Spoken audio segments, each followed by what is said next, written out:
Pues mucha ha sido la polémica referente a este tema del INSABI, que no es solamente una cuestión de siglas o de un cambio de nombre, sino es una política y un cambio, una concepción y una forma de ejercer el presupuesto en materia de salud pública que está generando, pues hay quienes consideran que en realidad lo que es, pues es el crujir que se da siempre cuando hay un proceso de cambio, y más en un tema tan complicado como es el de la salud pública, que en muchos casos y durante mucho tiempo fue un manantial de corrupción y de ganancias económicas para grupos, para corporativos, para consorcios y para muchos políticos que ahí encontraron una manera de enriquecerse mientras la salud pública y la atención a la gente eran totalmente deficientes.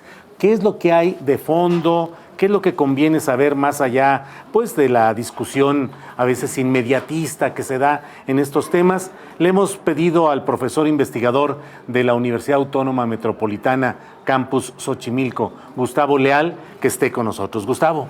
Mucho gusto, Julio. El gusto es mío, Gustavo. Gracias. Pues preguntándonos qué está pasando, qué hay, qué está detrás de todo esto, Gustavo. Detrás de esto, Julio, lo que hay es una brutal campaña por parte de lo que yo denomino los náufragos y los viudos del Seguro Popular, sobre todo, que inició justamente con el año, en la misma medida en que iniciaban las operaciones del INSABI. Esta campaña tiene una naturaleza muy peculiar. Lo que está buscando es igualar el tema de la salud con el de la situación económica y la inseguridad, que son grandes pendientes en la agenda de la Cuarta Transformación. Y sin tener ningún otro objetivo que restaurar lo que se pueda del mal llamado Seguro Popular, que justamente es el último eslabón de un proceso amplio privatizador que empezó con Miguel de la Madrid. Entonces, ese es el primer terreno que tenemos. El antecedente son las votaciones en la Cámara de Diputados, en el Senado, para el decreto en la modificación de la Ley de Salud que establece el INSABI y que está desde noviembre de 2019. Se ve que esta campaña orquestada, con muchos recursos, ha estado en todos los medios, tanto escritos, opinólogos, el radio, la televisión. Tiene como propósito hacer coincidir el inicio del INSABI con esta abierta campaña de desprestigio que lo único que aporta es un contra. No hay examen de las piezas de política, no hay una proyección de lo que la 4T quiere hacer en esta área. Y en ese marco es que el gobierno federal, a través de, evidentemente, el presidente, esta mañanera que yo escuché completa, también las participaciones de directores de los institutos, subsecretarios, está compensando esta ofensiva que no tiene precedente. Ante eso estamos, Julio. Gustavo Leal, profesor investigador de la UAM Xochimilco. Las redes sociales con frecuencia publican gente que no tuvo atención, que tiene retraso en la cita médica, falta de medicamentos. ¿Qué tanto en esto hay una verdad operativa, que es un proceso de cambio, y qué tanto está siendo utilizado de manera mediática y propagandística para tratar de crear una inquietud popular sobre este tema? Hay un problema efectivo, sí hay un hueso, que es el que está pesando ahorita, y toda la campaña lo ha venido amplificando, aunque ya venía desde antes. El año pasado fueron los medicamentos, particularmente la parte de los pacientes cancerosos, por ejemplo. Ese fondo del problema es atribuible a la manera en que el presidente López Obrador comunicó el tema. Él insistió durante todo el año 2019, pero de hecho desde antes, desde lo que yo llamo el interregno, después de que ganó la elección y hasta que tomó posesión, en este programa de medicamentos gratuitos y de servicios sin costo. Creo yo que hubiera sido muy favorable que el presidente hubiera agregado lo que ahora le ha servido a la campaña para amplificar el pretendido desastre del INSABI, que no es tal. Hubiera sido pertinente que lo hubiera dicho. Se trata de un programa innovador que tendrá un esquema de gratuidad, pero gradual y además reglado. Eso creo yo que hubiera beneficiado, y es evidentemente tal vez no una falla de comunicación, sino como estamos viendo, el fenómeno inédito de esta manera como López Obrador maneja la agenda pública y maneja también todos los espacios mediáticos. Este problema efectivo puede ser resuelto. De hecho, en el decreto que instala el INSABI se decretan 180 días, 6 meses, para arreglar esta gratuidad. Pero para todo propósito, yendo también en el mismo sentido, Juan Antonio Ferrer, que ahora dirige el INSABI, tuvo varias participaciones y me parece a mí que esto pudo haber sido matizado de mejor manera, y no lo fue. En este sentido, creo que hay una ruta de corrección de corto plazo y podría, evidentemente, poner en otro nivel la campaña abierta de desprestigio. Gustavo Leal, profesor investigador de la UAM Xochimilco, que es con quien estoy hablando.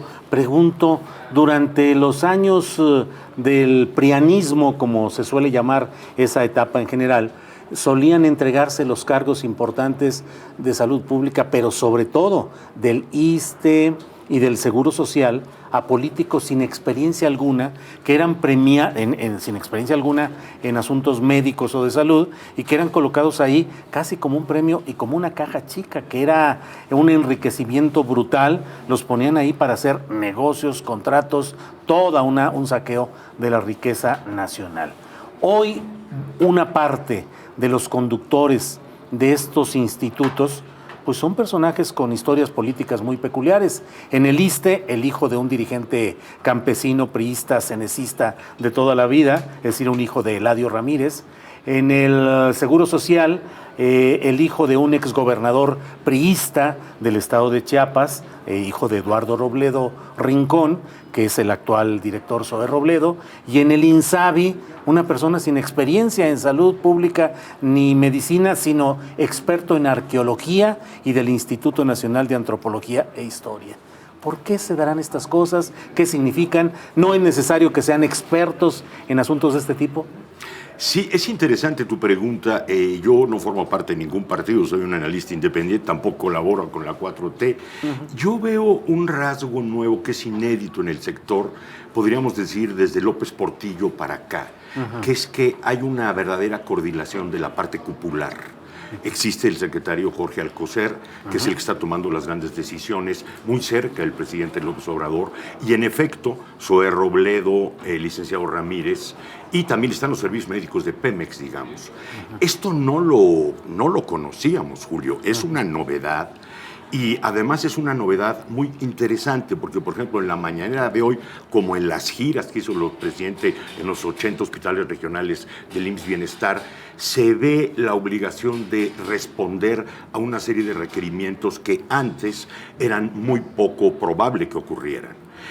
Esto de los antecedentes es curioso porque justamente habrá que pensar que, por ejemplo, en el caso del Instituto Mexicano del Seguro Social, a partir de que los tecnócratas se apoderaron de él, que fue justamente después de la muy fracasada reforma de Ernesto Zedillo de 1995-97, fue la Secretaría de Hacienda tecnócrata la que nombró a todos sus funcionarios. Y vaya que esos no tenían experiencia. Baste considerar un tecnócrata miope como Santiago Levy, o algo peor, directamente vinculado a José Antonio Mide en la última etapa, un hombre que es un gran pelotari, ¿verdad? Claro. Pero que no tenía ninguna capacidad, como pudimos ver, ¿verdad? Que antes había dirigido la COFEPRIS.